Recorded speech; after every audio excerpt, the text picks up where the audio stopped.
Well, hello, Kevin here. I've been thinking recently about more and more about my attitude and how we are to each other and things like that. And I issued this challenge once at our church, and I still think it sticks. And it was, will you be a joy or a jerk? Obviously to somebody else. Sadly, I think there's been more times that I've probably been a jerk than a joy. And I'm sure many of you can attest to that. And I think what's really making me think more about it now is as we get closer and closer to the end of this political year and just watching more and more people extremely passionate about their stance or their candidate, or passionate about why they're not for the other candidate, just honestly be jerks, be very mean-spirited, and condescending and everything, and all, whatever word you want to use. So, and somebody posted the other day, and I think they have a valid point that, when this is over, will there be friendships that are damaged because of things said? And, sadly, I think there will be. Words can hurt. Words have meaning. The old sticks and stones may break my bones, but words can never hurt me. Well, words can hurt. And I think especially considering it's so easy to type something, to whether it's a text or a tweet, just the way of being. I was at a kind of a get together the other day with some other church leaders, and our preacher actually had us list people that have been like spiritual influences on our life. And he gave us like 30 seconds. And, several people came to mind. I was writing them down. But then he said something that I thought was interesting. He said he encouraged us to reach out to them and just let them know. And I'm like, well, that's a cool idea. I mean, I should have been a no-brainer.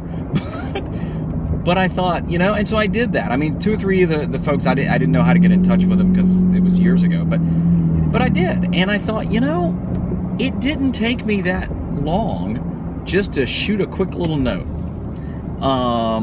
and not expecting anything back. See, I think you can. The other thing I was thinking about is using the time we have to encourage rather than discourage. It takes the same amount of effort. I believe this. I think it takes the same amount of effort to encourage somebody as it does to discourage somebody.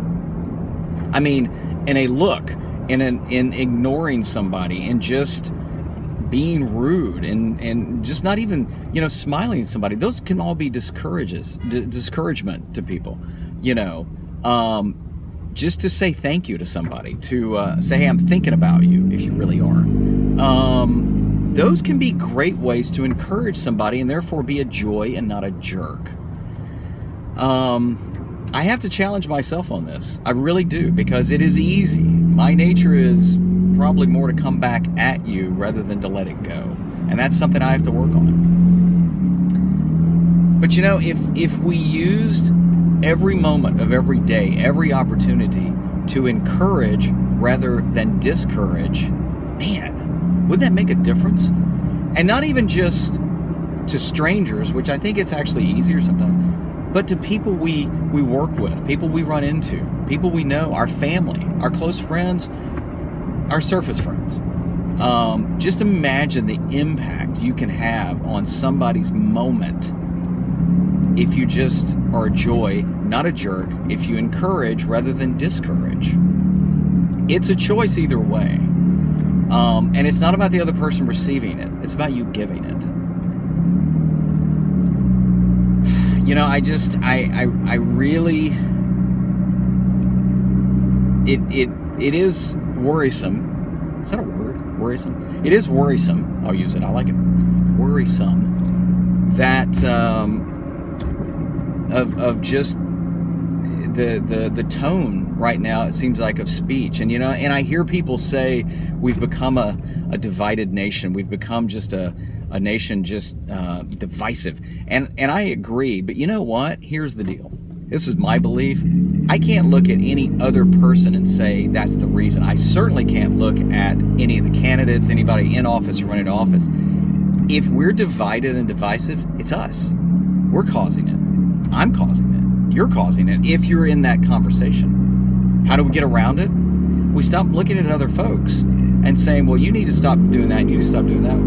Look at ourselves. I need to look at me, and I need to figure out a way to be more of a joy than a jerk and be more of an encourager than a discourager.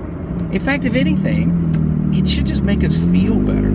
Put a smile on somebody's face. Give them a hug if they're hurting. Just tell them that you're thinking about them. You're praying about them. Whether they're a believer or not, let them know you care.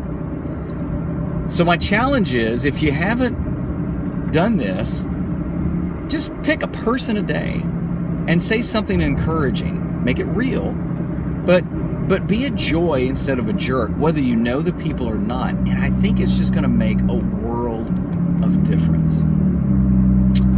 That's my thoughts on the drive in.